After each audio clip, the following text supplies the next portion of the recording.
So hello everyone. जैसा कि आप ऑफिशियली नोटिफिकेशन देख पा रहे होंगे, यहाँ पर ऑल इंडिया वालों के लिए एयरपोर्ट्स की तरफ से स्टाफ नर्स का परमानेंट वैकेंसी जारी हो चुका है। आज से अभी से आप फॉर्म अप्लाई कर सकते हो। यहाँ पे आपके एप्लीकेशन फॉर्म स्टार्ट हो चुके हैं और बड़ी खुशी की बात है कि आपको सरकार हर एक वो बेनिफिट देने वाली है जिसकी आपको आवश्यकता है, चाहे वो आपका डीए हो, एचआरए हो, और सबसे ज़्यादा मेडिकल जो फैसिलिटीज़ है वो सरकार यहाँ पे एयरपोर्ट्स में देने वाली है। तो देखो, एयरपोर्ट्स में ड्रीम होता है जाने का और सारा काम नर्सिंग से रिलेटेड है। इलाज आपको करना है, इंजेक्शन ड्रिप आपको लगाना है और ये काम आपको अच्छे से आता है। ट्रीटमेंट आपको करना है, यूँ मान के चलो कि डॉक्टर जैसी पहचान आपकी बनेगी एयरपोर्ट्स में। तो चलिए वन बाय वन करके यहाँ पे देख लेते हैं जिनको एयरपोर्ट्स में स्टाफ नर्स बनना है। तो यहाँ पे फॉर्म कब से कब तक आप अप्लाई कर सकते हो। फॉर्म आपका स्टार्ट हो चुका है 6 जुलाई 2026 से। जी हाँ, बिल्कुल। अभी मैं आपको ऑफिशियल वेबसाइट पे जाके भी दिखा दूंगा क्या क्या दस्तावेज डॉक्यूमेंट्स आपको लगाना है। घर बैठे फॉर्म कैसे आप भर सकते हो अपने मोबाइल से, अपने पीसी से, वो तरीका भी मैं आपको समझा दूंगा। तो यहाँ पे कब तक आप फॉर्म भर सकते हो, कब तक मौका है, तो 26 जुलाई 2026, 26 जुलाई 2026 लास्ट रहने वाला है। ये पेमेंट का लास्ट डेट भी है आपका 26 जुलाई 2026। ठीक है, एग्ज़ाम का डेट भी आ चुका है, एग्ज़ाम का डेट भी अनाउंसमेंट हो चुका है। उसी के अकॉर्डिंग तैयारी आपको करना होगा ताकि आपका सिलेक्शन हो जाए एयरपोर्ट्स स्टाफ नर्स में। ठीक है, अब यहाँ पे देखो 22-23 सितंबर दिखा रखा है एग्ज़ाम। तो सितंबर में एग्ज़ाम है तो आपका तब तक तैयारी भी हो जाएगा और एग्ज़ाम में आपसे क्या पूछा जाएगा, क्या पैटर्न रहेगा, वो भी मैं आपको दिखाऊंगा। और एग्ज़ाम सिटी डिटेल आपको मिल जाएगा एग्ज़ाम से पहले, मतलब 23 सितंबर से पहले मिल जाएगा कि आपका एग्ज़ाम सर कौन सा है। और एडमिट कार्ड एग्ज़ाम से 2 दिन पहले आपको मिल जाएगा। तो ये पूरा अनाउंसमेंट हो चुका है। रिजल्ट का भी वो मान के चलो कि जैसे आपका एग्ज़ाम हो जाएगा कुछ ही हफ्तों में आपका जारी कर दिया जाएगा। तो चलिए यहाँ पे नोटिफिकेशन को भी देख लेते हैं।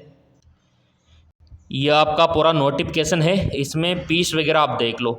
जनरल ओबीसी और ईडब्ल्यूएस का कितना है, 550 मात्र। ठीक है, और 18% जीएसटी। तो सरकार ने वैसे ही आपका फीस कम रखा है क्योंकि बदले में आपको परमानेंट सरकारी नौकरी एयरपोर्ट्स में मिल रही है। एसएसटी वालों का भी सेम वही है, कोई भेदभाव नहीं, 550 रुपये और 18% का जीएसटी। तो ये आपका पूरा तौर तरीका रहने वाला है। फॉर्म भरने के लिए आपके पास में 10वीं का मार्कशीट होना चाहिए, 12वीं का मार्कशीट होना चाहिए और आपका गवर्नमेंट आईडी होना चाहिए। ठीक है, और पासपोर्ट साइज़ का फ़ोटो होना चाहिए बस। ना तो कोई डिग्री चाहिए ना कोई डिप्लोमा। जी हाँ, बिल्कुल आपने सही सुना, ना कोई डिग्री ना कोई डिप्लोमा, कोई भी यहाँ पे रिक्वायर नहीं है। और जो फ्रेशर कैंडिडेट है जिन्होंने कॉलेज में दाखिला ही लिया है, फर्स्ट ईयर चल रहा है, तो भी आप अप्लाई कर सकते हो। अगर आपको मेडिकल क्षेत्र में जाना है ना तो सुनहरा मौका है, और वो भी एयरपोर्ट्स जैसे क्षेत्र में। तो और क्या चाहिए, ना तो कोई डिग्री आवश्यकता है ना कोई डिप्लोमा, फ्रेशर, बिल्कुल फ्रेशर, तो भी आप अप्लाई कर सकते हो। मैं तो कहता हूँ अगर आप अभी 12th में स्टडी कर रहे हो ना तो भी भर सकते हो। क्या कंडीशन है अभी मैं आपको दिखा दूंगा।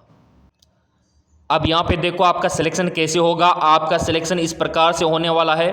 ठीक है, पहले तो देखो आपको फॉर्म भरना है। ठीक है, उसके बाद आपका यहाँ पे रिटन टेस्ट होगा। ठीक है, उसके बाद आपका फिजिकल टेस्ट होगा, फिटनेस फर्स्ट सेकंड। उसके बाद आपका जो अडेप्टिबिलिटी टेस्ट होता है वो होगा और मेडिकल अपॉइंटमेंट होगा। अब एग्ज़ाम में क्या पूछा जाएगा क्या नहीं पूछा जाएगा वो भी आपको देखना होगा। अब यहाँ पे देखो जो आपका मेडिकल एग्जामिनेशन होगा फेज 3, उसमें आपका ब्लड का टेस्ट होगा पूरा, है ना, और आपका ब्लड शुगर देखा जाएगा, आरएफटी देखा जाएगा, एलएफटी देखा जाएगा, ईसीजी भी किया जाएगा, एसजीओटी एसजीपीटी का टेस्ट किया जाएगा। बिल्कुल आप सही होना चाहिए, किसी प्रकार का संक्रामक बीमारी नहीं होना चाहिए आपको, वो भी यहाँ पे देखा जाएगा। साफ साफ लिखा हुआ है क्योंकि एयरपोर्ट्स का मामला है, इस वजह से थोड़ा फिजिकल फिट होना भी ज़रूरी है। और भी चलो यहाँ पे देख लेते हैं क्योंकि एयरपोर्ट्स में आप डॉक्टर बनने जा रहे हो, डॉक्टर जैसी नौकरी है और क्या, इलाज करना है वहाँ पे। ऑनलाइन आप फॉर्म इस वेबसाइट से भर सकते हो, अभी मैं आपको भर के भी दिखा दूंगा। और ये कुछ टर्म एंड कंडीशन से और भी देख लेते हैं यहाँ पे क्या क्या मेंशन इन्होंने किया है। और बेसिक टेस्ट आपका जो होगा और आधार आपका मोबाइल से लिंक होना चाहिए, OTP जाएगा उस पर। और एग्ज़ाम का फीस यहाँ पे मैंने आपको दिखाया 550 रुपया और 18% का GST। आपका थंब का जो है वो इम्प्रेशन अपलोड करना है और आपका सिग्नेचर अपलोड करना है। पासपोर्ट साइज़ का फ़ोटो वाइट बैकग्राउंड के साथ होना चाहिए और उसका साइज़ 200 KB यहाँ पे दिखा रखा है, 100 से 200 KB का होना चाहिए पासपोर्ट साइज़ का फ़ोटो, वो आपको अपलोड करना है। और 10वीं 12वीं का मार्कशीट स्कैन करके अपलोड करना है। ये काम आपको करना होगा और यहाँ पे अपना पंजीकरण आपको पहले करना है। क्या सीन रहेगा ये सारा यहाँ पे दिखा रखा है। आपको एग्ज़ाम देना है, उसके बाद ही आपका मेडिकल का टेस्ट यहाँ पे होगा। क्या रहेगा सीन, तो यहाँ पे देखो, अगर आप सही आंसर करते हो तो 1 नंबर आपको मिलेगा, गलत आंसर करते हो तो -1/4। अगर आप क्वेश्चन को अटेम्प्ट नहीं करते हो तो 0। ये कंडीशन है। पूरा सिलेबस 10वीं 12वीं का, कोई दिक्कत नहीं, पूरा का पूरा 10वीं 12वीं का। और यहाँ पे आपका टेस्ट होगा ऑनलाइन, कंप्यूटर पे होगा, ऑफलाइन नहीं होगा, ऑनलाइन होगा। और यहाँ पे इस टेस्ट का रिजल्ट भी ईमेल पे आपको भेज दिया जाएगा तुरंत 48 से 72 घंटे में। तो ये भी अच्छी बात है, तुरंत सरकारी नौकरी। और यहाँ पे आप देख सकते हो ये नोटिफिकेशन और अलाउंसेज वगैरह। यहाँ पे देखो, आप देखो ट्रेनिंग, पहले आपको इलाज करना सिखाया जाएगा क्योंकि आप 10वीं 12वीं के विद्यार्थी हो और आप में से कॉलेज वाले भी होंगे, है ना। तो पहले तो आपको इलाज करना सिखाया जाएगा, ट्रेनिंग के दौरान ये सब आपको दिया जाएगा, उसके बाद ही वेतन को बढ़ाया जाएगा। तो वेतन का सीन ये रहने वाला है। तो ट्रेनिंग में भी पैसा आपको मिलेगा, उसके बाद सीधा परमानेंट सरकारी नौकरी। ये देखो ना आप लोग इधर, इंडियन एयरफोर्स, और क्या चाहिए, इंडियन एयरफोर्स 6 जुलाई से 26 जुलाई, ये आपका पूरा टाइमिंग। एज का लिमिट क्या होना चाहिए वो भी देखो।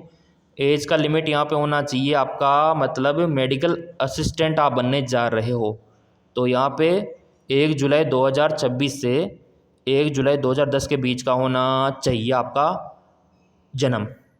तो ये कंडीशन है। और आपका सब्जेक्ट क्या होना चाहिए, तो साफ साफ बोल रखा है कि फिजिक्स, केमिस्ट्री, बायो, इंग्लिश होना चाहिए, ये होना चाहिए। मतलब आर्ट्स कॉमर्स के विद्यार्थी अप्लाई नहीं कर सकते। और अधिकतर आपको पता है ना कि नर्सिंग क्षेत्र में तो बायो वाले विद्यार्थी रहते हैं, तो आपका भी बायो होगा तो आप भी बढ़ सकते हो, लेकिन एज का ध्यान रखना, एज का ध्यान रखना। एज आपका इस दायरे में होना चाहिए। 2003 से 6 का यहाँ पे दिखा रखा है ना। ऊपर वाले का देखो, देखो यहाँ पे अलग अलग है।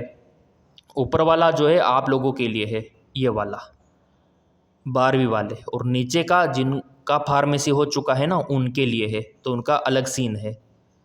साथ में अनमेरिड भी होना चाहिए, ये भी कंडीशन है, अनमेरिड। तो वो वाली बात है। 50% तो होना चाहिए बायो, मतलब 12th में आपका। और कितना क्या होना चाहिए वो भी देख लेते हैं। चेस्ट आपका 77 होना चाहिए, है ना।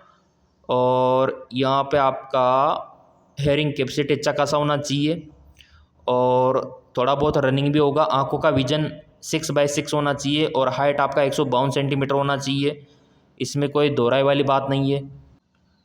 यहाँ पे आप लोग देख सकते हो पूरा का पूरा, जिनका एज 21 साल तक है उनका 1.6 किलोमीटर रनिंग है 7 मिनट में। और जिनका ऊपर है ना उनका ये अलग दिखा रखा है।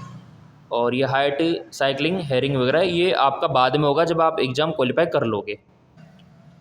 अब यहाँ पे ऑफिशियली भी मैं आपको दिखा देता हूँ क्योंकि बहुत सारों को विश्वास नहीं होता। तो इधर देखो आप, ऊपर क्या लिखा हुआ है, इंडियन एयरफोर्स रिक्वायरमेंट, ठीक है। ये इसका ऑफिशियल वेबसाइट और ये टेलीफोन नंबर भी नोट कर लो इंक्वायरी के लिए।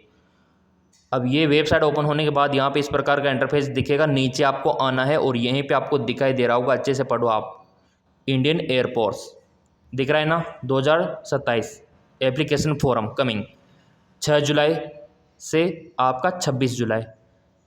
इस पे आपको क्लिक करना है, क्लिक हेयर पे। तो इस प्रकार का इंटरफेस खुल जाएगा, ये कुछ इस प्रकार का। अब यहाँ पे आपको पहले पंजीकरण करना होगा। क्या करना होगा, पंजीकरण, क्योंकि यहाँ पे पंजीकरण जरूरी है। सो बेसिकली यहाँ पे आपका डाटा ऑन करके सीधा आपको यहाँ पे ईमेल आईडी और पासवर्ड के ज़रिए यहाँ पे पहले लॉगिन करना होगा। अगर आपका पहले हो चुका है काम तो सीधा आप साइनअप भी कर सकते हो कि हाँ हमने पहले पंजीकरण कर लिया, तो वो वाली बात है। तो पंजीकरण के लिए बेसिक डिटेल आपके यहाँ पे रिक्वायर है और काफ़ी सारे प्रिय विद्यार्थी फॉर्म यहाँ पे भर रहे हैं, तो डेट ऑफ बर्थ का थोड़ा ध्यान रखना। और ये डिजी लॉकर वगैरह सब आपको दिखाई देगा यहाँ पे, देखो ना आप लोग, ये देखो पूरा का पूरा अपडेट आ चुका है। आजकल तो ये डिजी लॉकर का सिस्टम अच्छा है, तो मोबाइल नंबर पिन से भी आप डिजी लॉकर की सहायता से पूरा मतलब आपका डॉक्यूमेंट्स आपको यहीं मिल जाएगा डिजी लॉकर में, तो वो सुविधा यहाँ पे दे रखी है। अगर नहीं बना रखा डिजी लॉकर तो बनवा लो, तो वो वाली बात है। नीचे रहा पंजीकरण, तो पंजीकरण कर लो, इस प्रकार से आप अपना पंजीकरण कर सकते हो। ये देखिए, तो आपका जो भी नाम है, मोबाइल नंबर, ईमेल एड्रेस, इस प्रकार OTP जनरेट करके आप अपना पंजीकरण कर सकते हो, इसमें कोई दो राय वाली बात नहीं है। बाकी वैकेंसी शानदार है, एयरपोर्ट्स में मेडिकल असिस्टेंट आप बनोगे। कोई डाउट हो तो आप कमेंट करके पूछ सकते हो, आपके सारे कमेंट यहाँ पे देखे जाएंगे। और सब्सक्राइब कर रखा होगा तो सबसे पहले अगला वैकेंसी आपको मिलेगा।